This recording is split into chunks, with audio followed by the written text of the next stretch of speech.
Hey guys, welcome back to my channel. Today I will be focusing on the features of Jamaica, specifically valleys, mountains and rivers.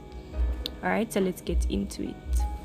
So we know that Jamaica has a vast number of physical features, and I'm sure we know at least one, and some of them include valleys, mountains, waterfalls, caves, harbors, plains, plateaus, caves, etc., etc. On the screen we see an image of Spurtree Hill, which is a hill located in Manchester, and it's just so beautiful and green and luscious, and it's a very wonderful sight. So let's talk now about valleys. So a valley is a low area that lies between two hills or mountains. And a low area means it could be a plain, it could be a water body such as a river, a lake, etc. So these are some valleys located in Jamaica, and I'm going to list them out now. So we have Queen of Spain Valley, which is located both in St. James and Trelawney, the Great River Valley in Hanover, Loidas Vale in St. Catherine, and I've actually been to Loidas Vale on a geography trip that I went to in I think 4th or 3rd form. It's a very, very, very beautiful valley. It's very green. I think they do farming there as well, and it was just a wonderful sight. And on the screen we see the Rio Grande Valley located in Portland, and this valley, well, with this valley the Rio Grande runs through it, hence the name Rio Grande Valley. It's located in Portland. So we have many valleys that rivers run through. We have many valleys that people live. People live in valleys, and that's where their names come from. Alright, so we're going to go to mountains now. So mountains can be broken up into 3 groups: the eastern section, the central region, and the western section. So the eastern section composes primarily of the Blue Mountains, and it also has the Junkro Mountains.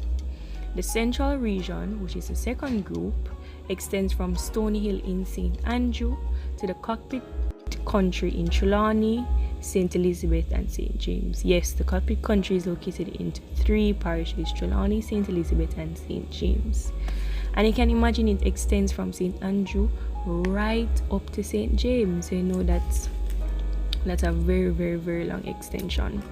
So the central range starts from Stony Hill and runs in a northwesterly direction, and it runs through the Marmy Hill, Red Hills, Bog Walk, Guys Hill, Mount Diablo, and finally into the Cockpit Country.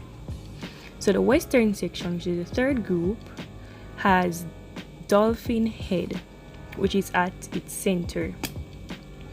Alright, and it's also good to note that mountain ranges tend to run from west to east. So on the map of Jamaica, which is shown on the slide, we see Dolphin Head highlighted and Blue Mountains highlighted, and we can just imagine the center of the map being the central region. So let's talk about some major mountain ranges. So we have Blue Mountains located in St. Thomas, Portland and St. Andrew, and the Junkro Mountains is located in Portland. We also have the Cockpit Country, which is located in St. Elizabeth, Trelawney and St. James, and in St. Elizabeth we also have the Santa Cruz Mountains. Dolphin Head is located in Hanover, Dry Harbor, Pedro is located in St. Anne, and I'm going to give you guys 1 minute to just look, or you guys can take 1 minute and look at the other mountain ranges in the different parishes.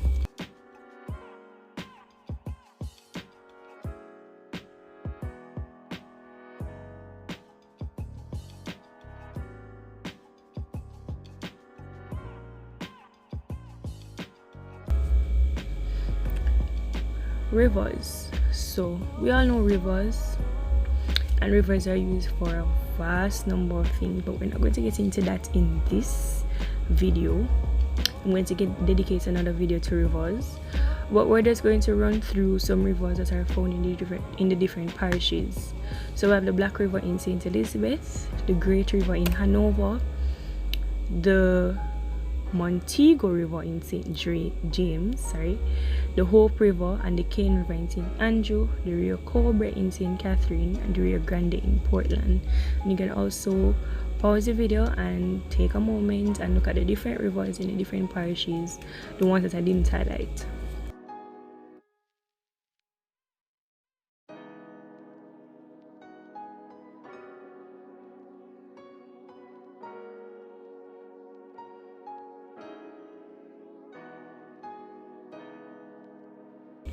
So now I'm going to talk about 3 rivers in depth, and I chose these rivers because different things about them are outstanding. So we have one because of its length, another because of it being a tourist attraction, different from the rest, so we can say it defies the odds, if that's appropriate to say.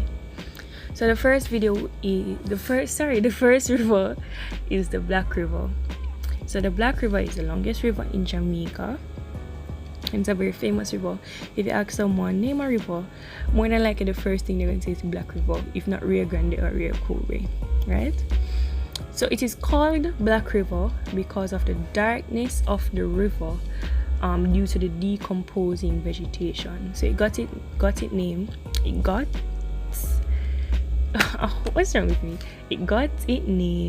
from the darkness of the riverbed.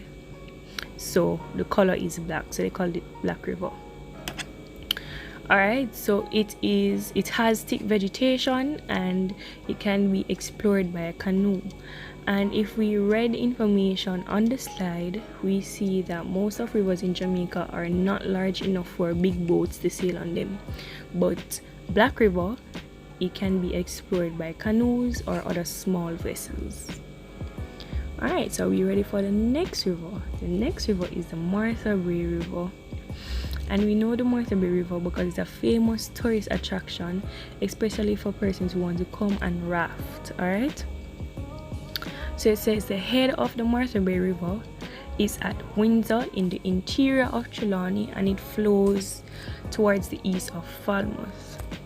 So this is probably Jamaica's most well-known waterway for 2 reasons. Are we ready for the reasons? Reason 1, which I highlighted before, is a very famous tourist attraction, and it's popular for its 30-foot bamboo rafts. Reason 2, which I was not aware of and why research is very important, is because of an ancient folk legend. Alright, so let me tell you guys a legend. I wonder if I should do my voice in like a story mode voice. Let's see.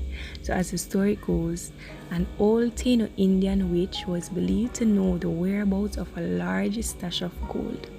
In the time of the Spanish, treasure hunters captured the witch in order to lead them to the metal.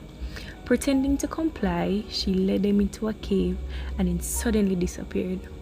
Frightened, the Spaniards rushed out of the cave, only to find that the witch had diverted the river to where the treasure seekers were, and the Spaniards drowned. It's a very funny folklore, very interesting actually, so that's why I wanted to highlight this river as well. Alright, finally, the Plantain Garden River. And the Plantain Garden River in St. Thomas is the only river which does not flow north or south. It flowing south in its upper course, then it turns east upon meeting the coastal range of hills. So when you really think about it, it really had no choice. It had to turn east, because what was it going to do when it reached the mountain ranges, right? So it defied the odds. So it then flows east through the Plantain Garden River Valley and enters the sea at Holland Bay. So you guys see, there's also a valley called the Plantain Garden River Valley, and guess where it got its name? The Plantain. Well, in this case, actually, the river got its name from the valley. That's funny, right? So the river got its name from the valley, hence it's called the Plantain Garden River. And that's it, guys, for today's video. I would like to thank you guys for watching, and I really hope you enjoyed. Please remember to like and subscribe, and remember, in this quarantine time, stay educated. Thank you guys again.